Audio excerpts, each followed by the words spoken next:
안녕하세요. 과학 담론 미래를 말하다 이종필입니다. 과거나 현재는 미래를 향한 과학의 역사라고 해도 과언이 아니죠.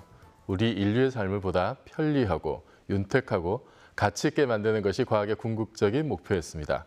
그리고 지금 과학기술의 진보는 4차 산업혁명이라는 새로운 변화의 한가운데 놓여 있는데요. 우리는 그 변화에 무엇을 준비해야 할까요? 4차 산업혁명 시대 과학기술 정책에 대해 이야기를 나눠보겠습니다. 자, 오늘 자리를 함께해 주신 분들 소개해드리겠습니다. 먼저 과학기술정보통신부 이진규 제1차관님 자리에 모셨습니다. 안녕하세요. 예. 네. 그리고 한양대학교 대학원 과학기술정책과 김상성 교수님도 함께하셨습니다. 안녕하세요. 안녕하세요. 네. 자, 먼저 우리 이진규 차관님, 새 정부 출범하고 나서 과학기술정보통신부가 출범한 지도 이제 1년이 지났는데 1년 소요를 한번 간단하게 소개해 주시죠. 벌써 이렇게 1년이라는 세월이 흘려버렸습니다. 뭐 잘 아시는 대로 이제 저희 과학기술정보통신부는 이제 만들어진 지 한 50년 됐습니다. 네. 50년 됐는데 그동안 이제 과학기술처, 과학기술부, 또 이제 지난 정부에서는 미래창조과학부, 그리고 이제 이 정부에서는 과학기술정보통신부로 그 명칭이라든지 그 역할의 변화가 상당히 많았었습니다.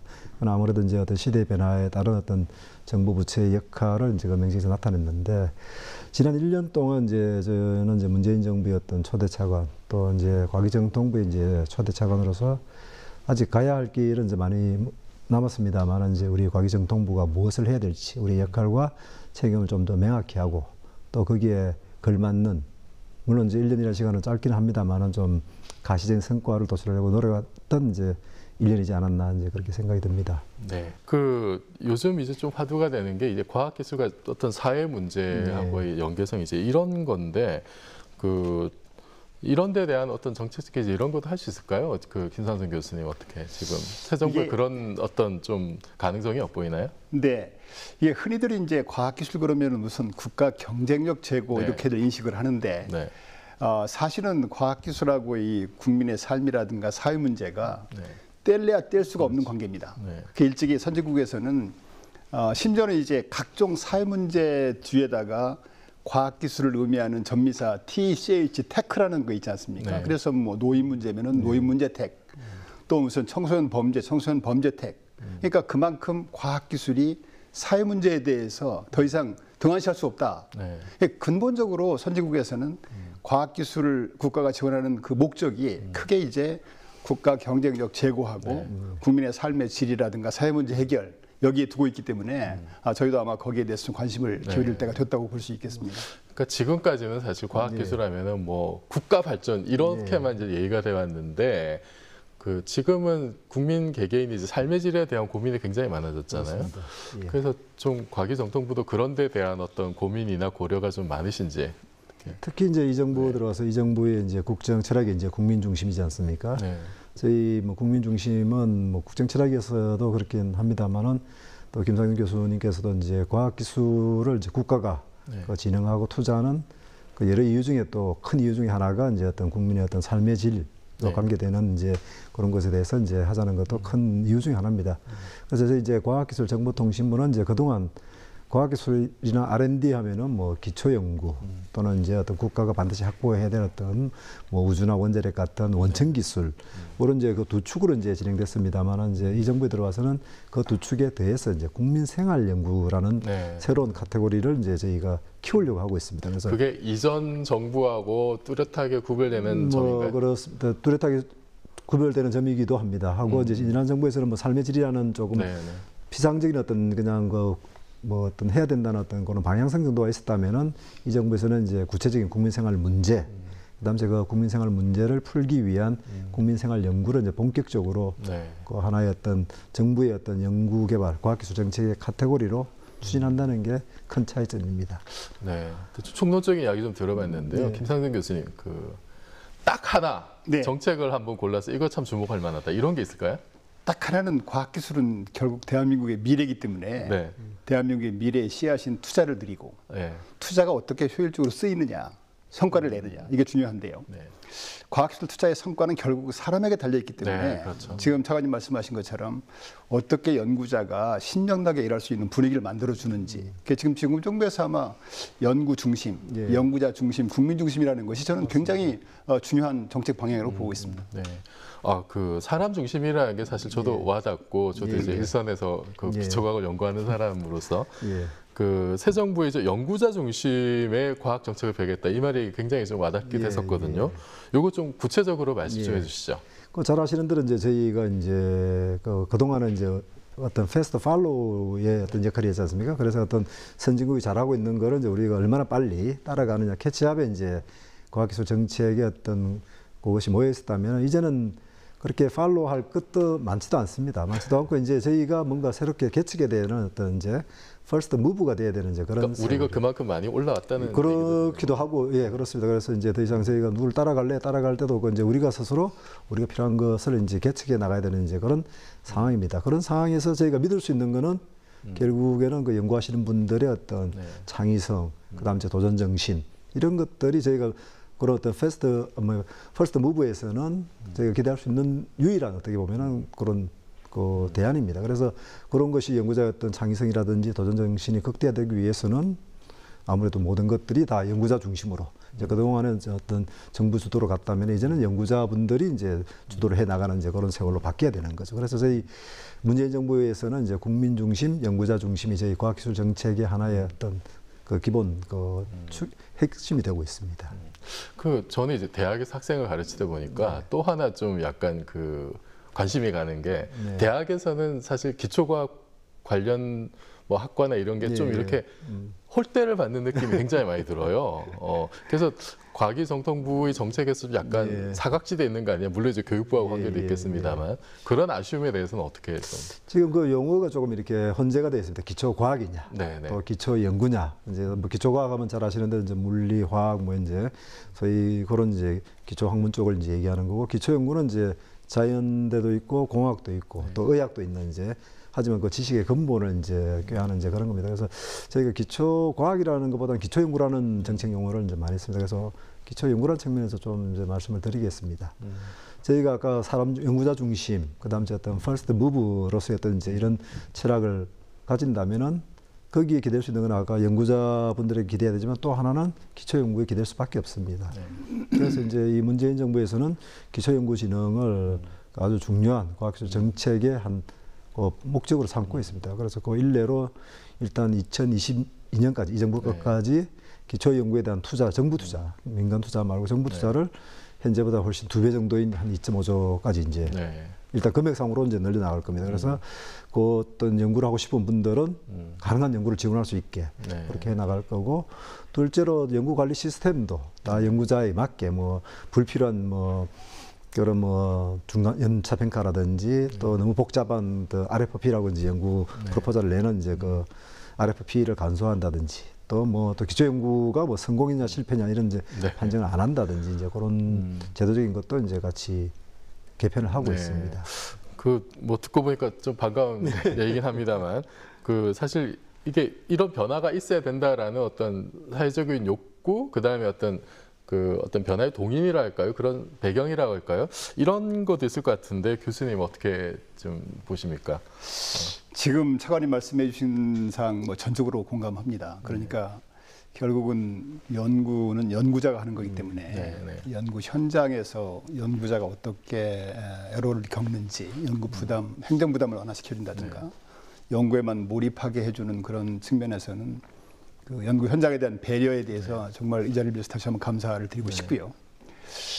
조금 전에 말씀하신 것처럼 이제 우리나라가 과학기술 주변 여건이 많이 바뀌었어요. 과학기술 뭐 제4차 산업혁명이라든가 뭐 또 과학기술 중심 사회도 그렇지만 지금 기업 연구 능력이 굉장히 신장됐어요. 기업이 지금 연구소가 한 4만 개쯤 됩니다. 80년대 초반만 해도 거의 뭐 없다가, 그러니까 이제는 기업이 이 개발 연구라든가 주로 시장에 관련되는 연구를 할 수 있기 때문에 정부는 이제 지금 말씀하신 것처럼 세계적인 기초 원천 성과를 창출한다든가 또는 뭐 공공 연구라든가 대형 복합연구라든가 이런 걸 이제 본격적으로 우리가 도전할 때가 됐다. 그래서 적정하게 민간과 정부가 역할 분담 하에 유기적으로 협력하는 그런 때가 되지 않았나 생각이 듭니다. 사실 그런 요구는 예전부터 좀 많이 있었던 건데 그렇죠. 이제는 그걸 본격적으로 할 수 있는 그렇습니다. 여건이 된 거다.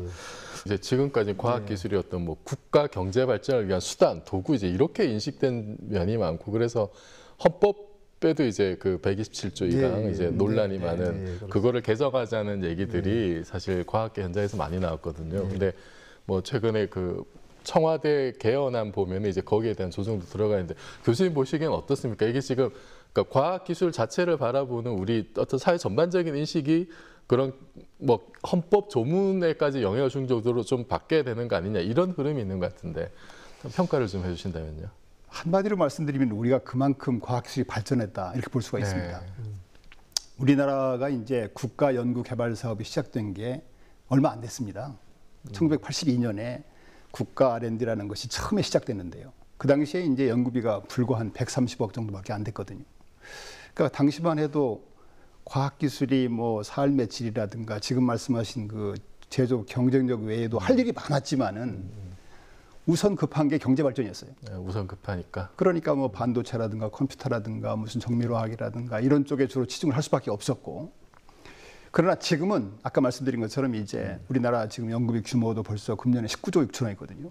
국가 R&D 전체 예산의 한 4.6% 정도 됐고요. 또 기업이나 대학도 지금 연구 수준이 굉장히 올라와 있고. 그래서 이제는 우리도 과학기술이 본래의 목적인 국민의 과학 생활이라든가 안전이라든가 모든 면에서 다 신경을 쓸 때가 되지 않았나 이렇게 볼 수가 있을 것 같습니다. 그런 의미에서 아마 헌법에도 그런 정신을 반영을 하고 이런 시기적으로 도래하지 않았나 생각을 합니다. 전 그 정부나 청와대 안이 꼭 좀 그렇게 관철이 됐으면 좋겠다는 말씀 드리면서요. 지금 사실 가장 큰 그 사회 문제 현안 중에 하나가 이제 미세먼지 문제인데 우리 차관님 이게 뭔가 대책이 있으신가요? 저희가 그래서 이제 아까 말씀드린 대로 이제 그 과학기술 기반의 어떤 이제 국민생활 연구하기 위해서 저희가 이제 작년에 그 국가 전략 프로젝트로 이제 그 미세먼지 사업단이 이제 키스트에 발족이 됐습니다. 그래서 작년부터 이제 연구를 이제 해서 범부처적으로 이제 연구를 하고 있습니다. 해서 그 미세먼지에 대해서 이제 발생이라든지 그다음 이제 그 어떻게 한반도로 유입되는지 또 그걸 저감하려면 어떻게 해야 되는 건지 또 이거는 미세먼지가 많은 상황에서 국민의 어떤 안전이나 이런 건 어떻게 보호할 것인지 이런 다양한 분야에 대해서 이제 그 범부처적으로 그 사업단이 이제 R&D를 지금 진행을 하고 있습니다. 물론 이제 한제 1년 지나서 아직 뭐 명확한 미세먼지를 당장 해결할 수 있는지 그런 답은 안 나왔습니다만은 그렇다 하더라도 지금 1년밖에 안 지났습니다만은 그 미세먼지에 대해서 어떤 뭐 항공기 촬영 기술이라든지 또 그 모 지역의 그 발전소에서 나오는 이제 그 미세먼지를 한 30% 정도 저비용으로 이제 절감할 수 있는 기술에 대해서는 이제 실证 연구까지 들어가는 정도로 지금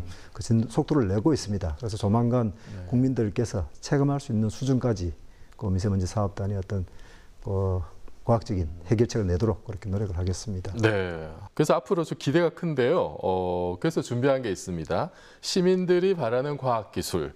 과연 어떤 목소리들이 있을지 잠시 들어보겠습니다. 네, 현재 중국 정부에서 디스플레이나 메모리 반도체 이런 분야에 좀 지원을 많이 해주고 있어서 중국이 되게 급성장을 하고 있는데 우리나라 같은 경우도 뭔가 좀 그런 측면에서 좀 지원이 되거나 그러면 좀 더 우리나라가 이 분야에서 지금 1위를 달리고 있는데 좀 더 경쟁력을 확보할 수 있지 않을까 좀. 정책은 계속 일자리 정책이든 뭐든 내놓는 건 좋은데 정말 그 당사자들에게 실 도움이 되는 게 허상이 아니라 정말 실질적으로 이거는 맞다라고 할 수 있는 좀 구체적인 대안을 좀 내줬으면 좋겠어요. 좀 더 구체적이고 이게 왜 필요하고 이런 게 정말 필요하겠다라는 정책들을 내놓아서 청년들에게 정말 그 기술이든 그런 정책에 대해서 쉽게 접근하고 알아볼 수 있는 기회를 좀 더 주시는 걸 좀 많았으면 좋겠어요. 학부 과정을 마치고 이제 취업 전선에 많이 뛰어드는데 이제 그래서 석사나 이제 박사 과정 이렇게 지원하는 사람이 되게 적어요.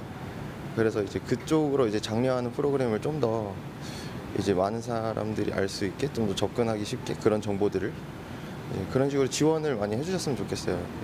그 연구를 하다 보면은 생각보다 이제 인비보 테스트 같은 거를 하는 경우에 동물 실험이나 이런 부분에 있어서 허가를 받기가 좀 어려운 부분이 많고, 이제 생명공학 분야라고 하면 뭐 DNA나 질병 연구만 있는 게 아니라 화장품 연구 같은 것도 많이 진행이 되고 있는데, 아무래도 이제 요즘 사회 트렌드가 이제 동물 보호하고 이런 부분도 있기는 있지만 좀 사회 발전에 기여하고자 연구를 하고 있는 부분인데, 이제 허가가 좀 쉽게 안 나는 경우가 많아서 이제 그런 부분에 있어서는 좀 발전이 필요한 분야라고 생각이 되면은 좀 어느 정도 정책 완화가 필요하지 않나라는 생각이 좀 많이 들어요. 동물 실험이나 임상 실험 같은 경우에. 저희 반에 많은 학생들이 스마트폰을 사용하고 있고, 또 많은 학생들이 또 안경을 쓰고 있는데요. 이제 자리 배치를 할 때를 보면은 애들이 자기 시력이 안 좋아서 앞에 보내달라는 말을 많이 하더라고요. 그래서 시력이 스마트폰을 많이 사용해도 시력이 손상이 되지 않는 그런 과학 기술이 발전했으면 좋겠습니다.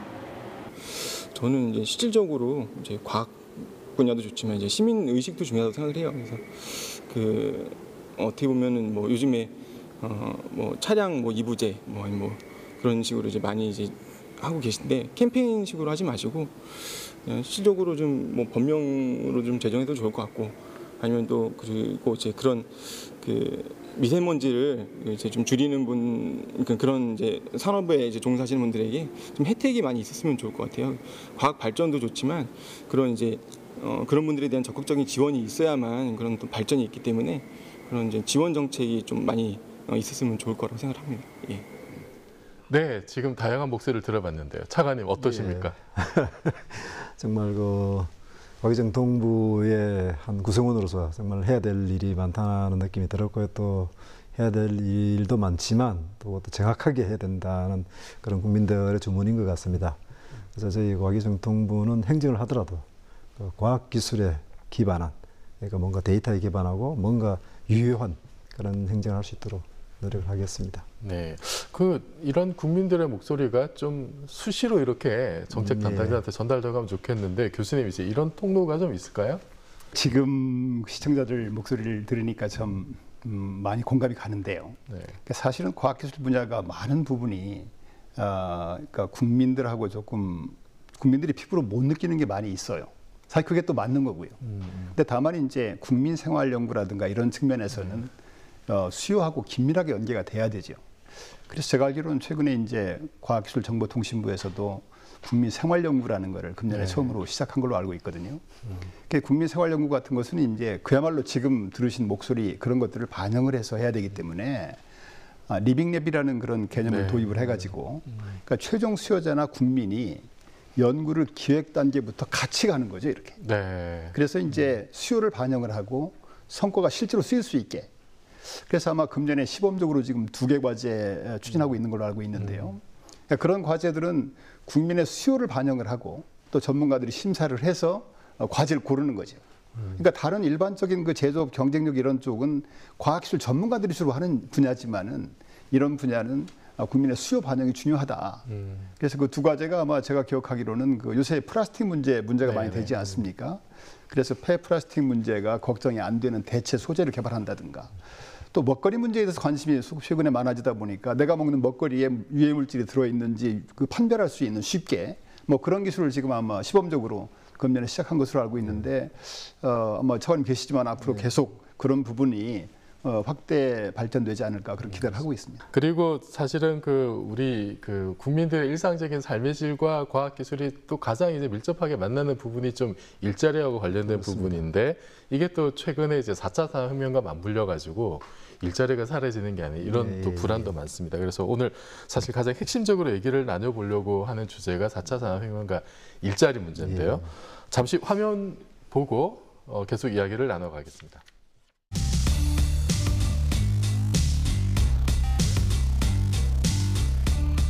인공지능과 사물 인터넷 등 정보통신기술 융합 시대를 맞아 미래의 일자리에도 변화가 찾아올 전망입니다.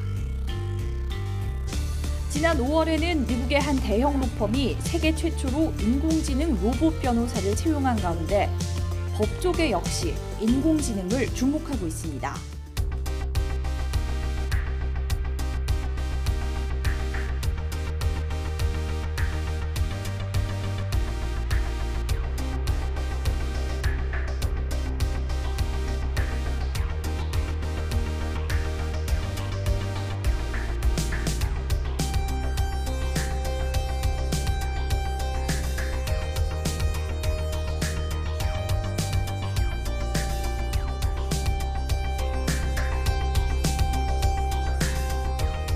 fourth industrial revolution really poses numerous issues related to the legal frameworks we have to create in order to make sure that all the opportunities, the benefits of such a revolution can be rolled out in a fast way.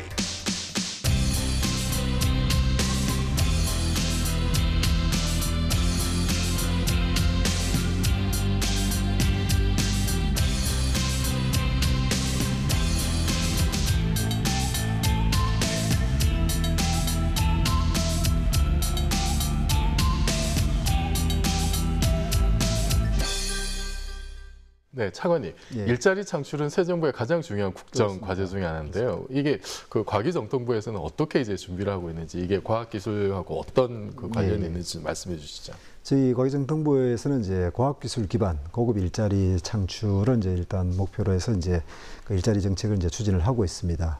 그러니까 과학기술 기반의 이제 일자리 정책은 한 3가지 측면에서 이제 의미가 있는 것 같습니다. 첫 번째는 이제 과학기술은 이제 국민들의 어떤 투자라든지 이런 것들이 다 국민들의 성원과 지지하에서 이제 이루어집니다. 그런데 이제 그 국민들한테 그 과학기술이 그 효과를 보여줄 수 있는 가장 국민이 체감할 수 있는 성과는 이제 일자리입니다. 그래서 어떤 과학기술적인 성과도 중요하지만 국민이 체감하는 어떤 일자리라는 성과도 이제 국민한테 보여줌으로써 더 많은 어떤 성원과 어떤 지지를 받을 수 있을 것입니다. 두 번째로는 이제 일자리, 특히 이제 새로운 일자리라는 거는 어떤 새로운 지식, 새로운 지식에 기반한 어떤 새로운 제품이나 서비스에 이제 기반을 하고 있습니다. 우리 인류의 역사를 보더라도 새로운 직업은 다 새로운 어떤 지식이라든지 기술에 기반해서 이제 탄생이 됩니다.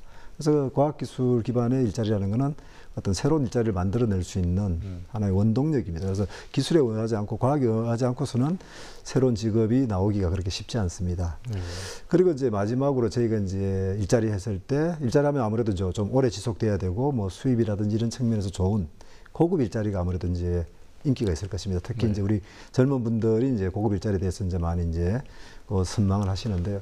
고급 일자리는 어떻게 보면 조금 어려운 일자리입니다. 그러니까 그래야 이제 경쟁이라든지 이런 데서 살아남을 수 있고 오래 지속할 수 있습니다. 그래서 그런 고급 일자리가 또 보면 어떻게 보면은 과학기술 기반의 일자리일 때 고급 일자리입니다. 그래서 그런 세 가지 측면에서 과학기술 기반 일자리는 상당히 큰 뭐 숫자는 이제 뭐 그렇게 일자리 전체를 커버는 못한다 하더라도 그런 의미를 중요한 의미를 띠고 있습니다.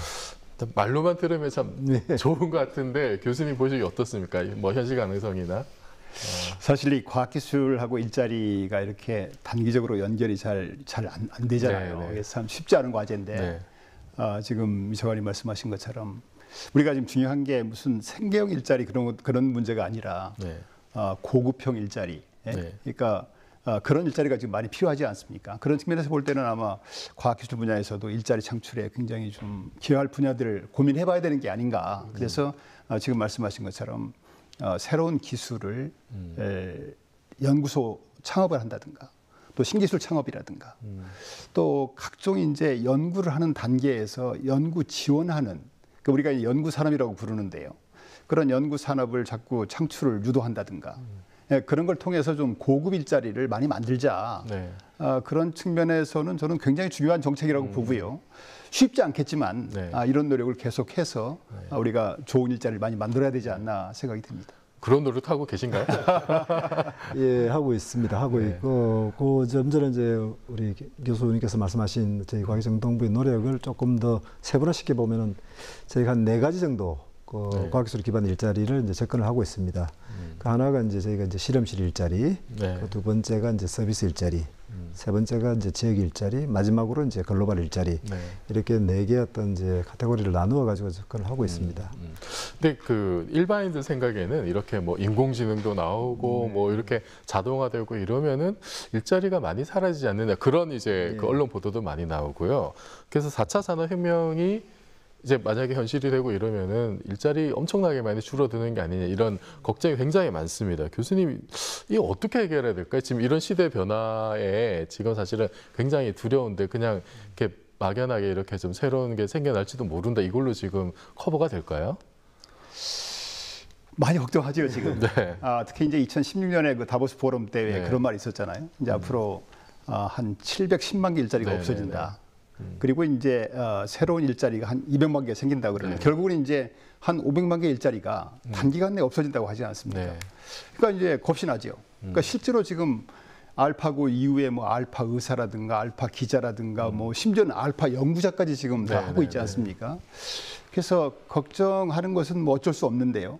우리가 돌아보면은 1차 산업혁명 때도 기계가 일자리를 뺏는다고 그래가지고 그 기계 파괴 운동, 러다이트 운동이 있었지 않습니까? 그래서 1, 2, 3차 혁명이 있었지만 그때마다 일자리를 걱정했지만 결국 또 일자리가 새로운 일자리가 만들어지고 요즘도 이제 듣보잡이라고 왜 들어보셨잖아요. 듣지도 보지도 못한 잡들이 새로 생긴다.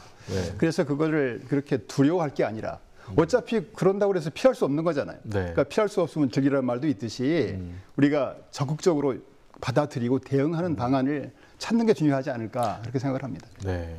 그리고 새로운 일자리 만드는 것도 이제 중요한데 과학기술계 보면은 그 비정규직도 굉장히 많고요. 근데 이게 좀 쉽지가 않은 게 예를 들어서 포스닥 같은 포지션은 이거는 또 어쩔 수 없는 또 비정규직 자리인데 뭐 이런 특수한 직종에 대한 어떤 이해가 부족해가지고 사실은 이렇게 혼란도 좀 있었던 걸로 제가 알고 있거든요.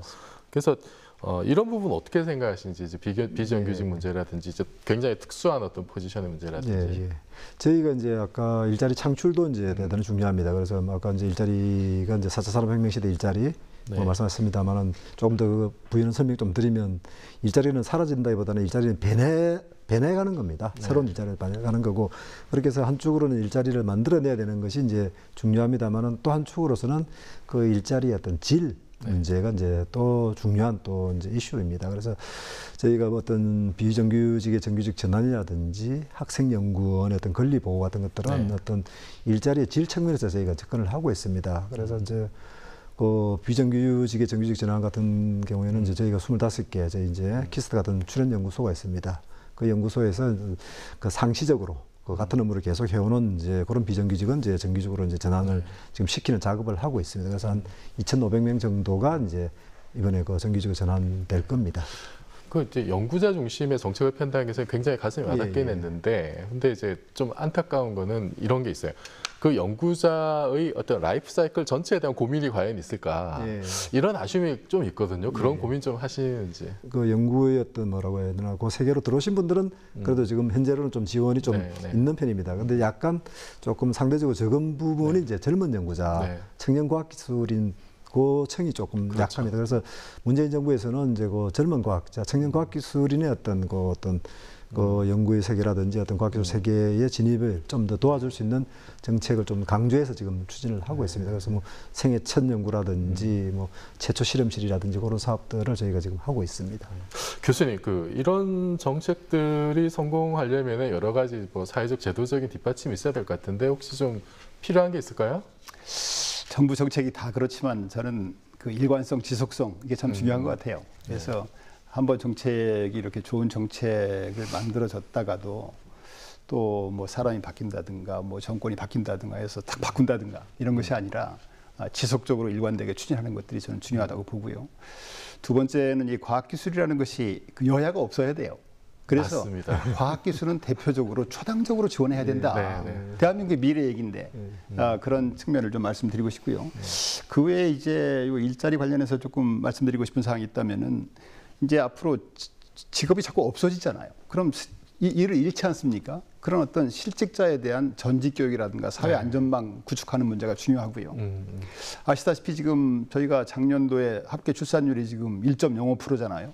이제 일자리 사람이 없어서 걱정이잖아요. 지금 맞습니다. 그런 문제도 많이 고민을 해야 되고 조금 전에 말씀하신 것처럼 미래 주역이 되어야 될 아이들이 수학이나 과학을 어렵다고 피하는 뭐 수포자, 과포자가 있다든가 이런 데에 대한 어떤 대응 문제라든가 이런 것들을 좀 차분히 대응해 나가야 되는 게 아닌가 생각을 합니다. 자, 그리고 일자리 창출과 더불어서 이제 현 정부의 가장 중요한 또 목표 중에 하나가 혁신성장인데요. 이거 관련해서 며칠 전에 그 과기정통부에서 혁신성장 농력 시행 계획 13개 분야 발표를 하고 뭐 여러 가지 좋은 계획들 나왔는데 사실 아까 말씀하셨듯이 정부와 민간의 적절한 역할 분담이 되게 중요할 것 같은데 지금 이제 며칠 전에 나온 계획도 보면 너무 이제 정부 주도로 알파부터 오메가까지 다 하려고 하는 게 아니냐 이런 좀 시각도 있거든요. 거기에 대해서는 어떻게 생각하시는지? 그렇게 보지는 않습니다. 그러니까 모든 분야가 심지어는 이제 지금 세계 최선두에 있는 반도체나 이런 분야조차도 정부가 할 일이 있고 민간이 할 일이 있습니다. 네. 그러니까 예전에는 이제 우리가 민간이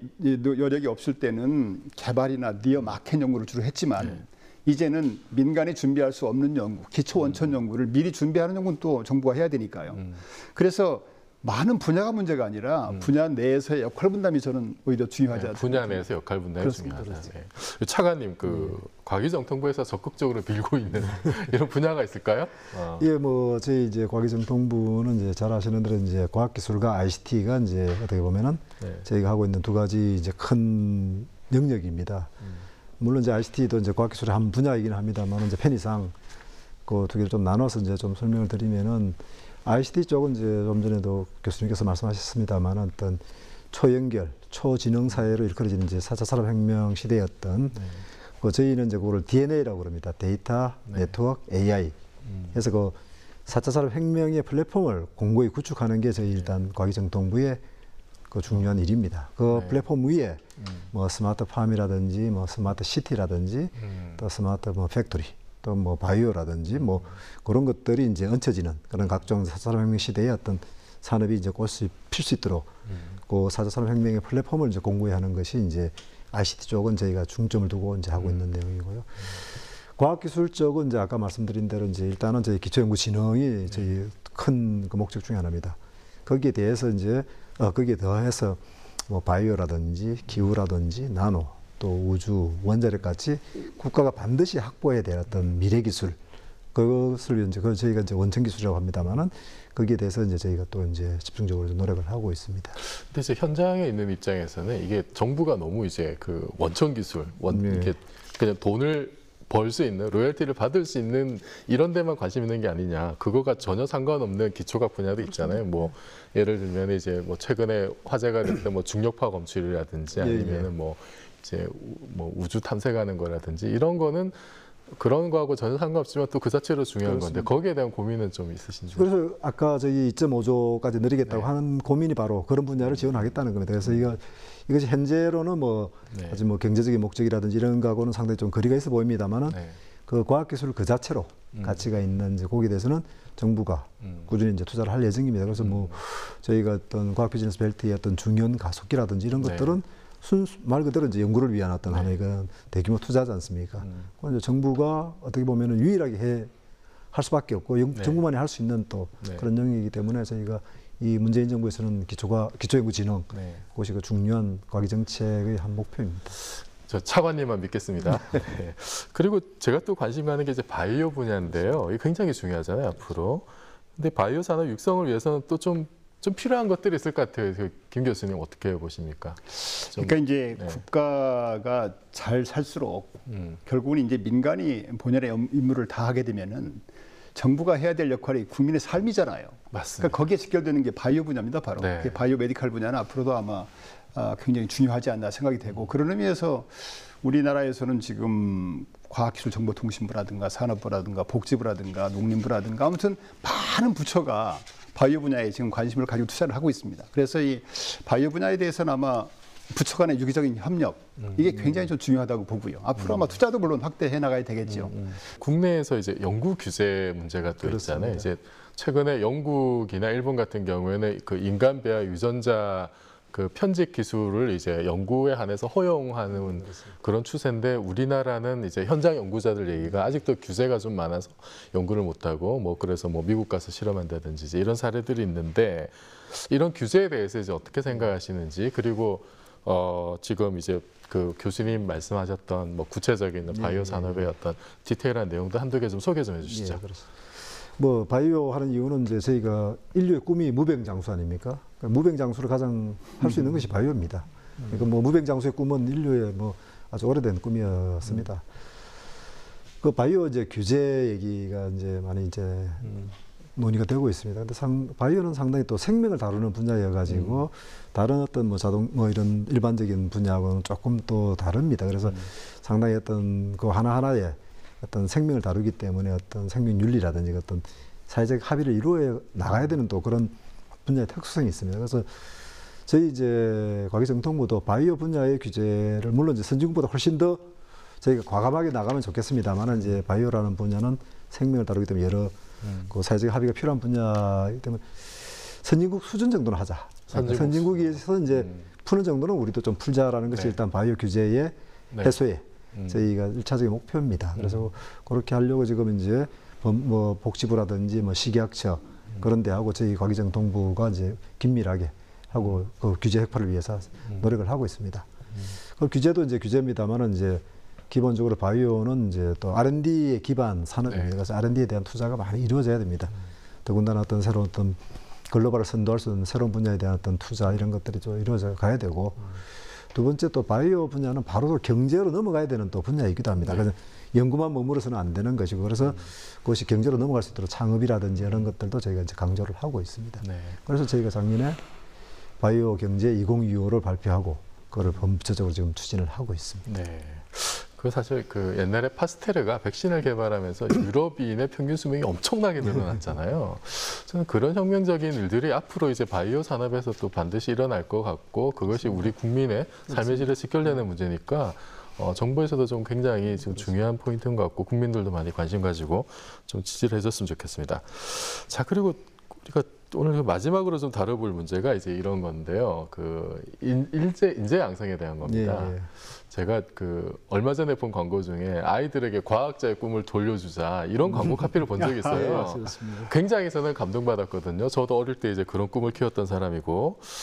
근데 요즘은 안 그런 것 같아요. 교수님. 아이들에게 과학자의 꿈 어떻게 돌려주실까요? 좀 걱정입니다, 사실은. 제가 이제 원로과학자들 모시고 그 초등학교를 많이 다니는데요. 가서 1시간 강의하고 1시간 실험하는 기회가 있는데 제가 수업 시작 전에 꼭 물어봐요.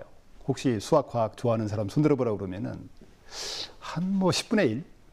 그러니까 대부분이 수학, 과학이 어렵고 골치 아프고 그냥 기피하는 그런 겁니다. 그러니까 사실 미래의 주역이 될 아이들이 가장 필요한 역량이 수학, 과학 기술인데 그런 거 큰 문제죠. 그래서 거기에 대한 대책이 좀 필요한 것 같고 요새 애들이 뭐가 되고 싶니 그러면 뭐 프로게이머, 뭐 백댄서 뭐 막 하고 싶다고 그래요. 전 나쁘지 않다고 봅니다. 앞으로는 이제 직업의 다양성이 있고 자기가 하고 싶은 하고 싶은 분야에서 활동하는 거 좋지요. 다만 이제 저는 뭐 그런 것 같아요. 앞으로 무엇을 하든지 간에 수학, 과학 기술을 해야 된다. 심지어는 법률가가 되든 뭐 MBA를 하든 뭘 하든지 간에 그게 하나의 포인트고요. 두 번째는 결국은 대한민국의 미래는 과학 기술인데 과학 기술을 짊어질 우수한 과학자를 육성하기 위해서는 과학 기술에 소질이 있는 아이들이 과학계에 진출할 수 있는 여건을 만들어주고 그 아이들을 잘 키워서 정말 세계적인 과학자가 될 수 있도록 육성해 주는 거. 그래서 그 두 가지가 저는 굉장히 중요하지 않나 생각이 됩니다. 차관님, 어떻게 좀 우리 현장 과학기술인들이 자긍심과 자부심을 가질 수 있는 그런 방안 좀 생각하신 게 있으신가요? 그분들의 이제 자긍심은 그분들이 하고 싶은 것을 할 수 있게 어떤 방해라든지 규제라든지 또 어떤 자금이라든지 그런 것들을 충분히 해주는 그 자체 과학하시는 분들한테 과학을 제대로 할 수 있게 해주신 그런 여건을 만들어주는 게 그분들의 어떤 자긍심 이런 거를 할 수 있는 가장 근본적인 대책이지 않나 그렇게 생각합니다. 그리고 이제 사회적으로도 어떤 과학 문화라든지 또 어떤 그런 과학기술의 유공자에 대한 어떤 대우 또 젊은 과학자들의 어떤 이런 것들에 지원 그런 것도 같이 병행해서 어떤 사회적으로도 과학하시는 분들이 걸맞는 인정과 대우를 받을 수 있게 그렇게 노력해 나가겠습니다. 네, 차관님 믿고 기대하겠습니다. 그리고 김 교수님, 정책 전문가로서 마지막으로 한번. 조금 전에 차관님 말씀하신 포인트가 중요한 것 같아요. 그러니까 노벨상도 그렇고 이제 세계적인 원천 성과를 내려면은 결국은 연구자에게 달려 있기 때문에 연구자가 연구에 몰입할 수 있는 신명나는 여건을 만들어주는 게 정부가 좀 신경을 쓸 분야가 아닌가. 그래서 우수한 성과를 낼 수 있게 연구 중심으로 이렇게. 그러니까 연구비가 많은 게 중요한 게 아닌 것 같아요. 한우물을 팔 수 있는 연구라든가 실패를 두려워하지 않은 연구라든가 그런 여건이 좀 중요하다고 보고요. 결국은 투자 같아요. 그러니까 이제 요새 과학기술 투자가 말이 많지만 저는 미래의 씨앗인 과학기술 투자는 최소한 정부 예산의 한 5% 정도는 보장해야 된다. 맞습니다. 그래서 그렇게 투자를 하고 그러면 과학계에서는 우수한 성과로 답을 해야 되죠. 그런 측면에서 좀 특별히 좀 건의를 드리고 싶고요. 아마도 지금 아시다시피 과학기술이 모든 분야의 중심이잖아요. 요즘 뭐 월드컵도 그렇고 뭐 체육도 문화도 뭐 모든 게 중심이기 때문에 과학기술정보통신부 쪽에서는 아무튼 과학기술이 중심이 되는 국가, 과학기술이 중심이 되는 국정운영 이런 쪽에 대해서 좀 각별히 신경을 써주십사 부탁을 드리고 싶습니다. 네. 차관님 마지막으로요. 이 새 정부 들어오면서 과학기술정보통신부가 어쨌든 그 이름을 다시 또 찾은 면도 있고 그래서 그 초대 그 제1차관으로서 굉장히 좀 이렇게 사명감도 있으실 것 같고 또 이루고 싶으신 것도 있으실 것 같은데요. 그 1년이 지난 이제 이 시점에서 그 앞으로의 어떤 계획, 포부 한번 좀 말씀해 주시죠. 대통령님도 그 처음 취임하실 때 그 취임 소감을 물었을 때 왜 성공한 정부가 되고 싶다라는 게 그 일성이었지 않습니까? 저희도 이제 과학기술 부문에서 성공한 정부로 이제 평가를 받고 싶은 게 저희의 뭐 가장 큰 뭐 그겁니다. 그와 동시에 이제 저희가 어떤 과학기술 중심 사회, 또 과학기술이 대한민국 어떤 리더십을 갖는 그런 사회가 돼서 어떤 미래의 비전을 제시한다든지 어떤 미래의 어떤 먹거리 뭐 이런 것들도 이제 저희가 착실하게 준비할 수 있도록 하겠습니다. 그리고 이제 저희 과학기술정보통신부도 말 그대로 이제 과학기술을 다루는 부처로서 좀 더 스마트해지고 좀 더 그 과학기술에 기반한 그런 행정을 할 수 있도록 과학기술 행정을 할 수 있도록 하겠습니다. 네, 고맙습니다. 오늘 두 분 함께해 주셔서 정말 고맙습니다. 감사합니다.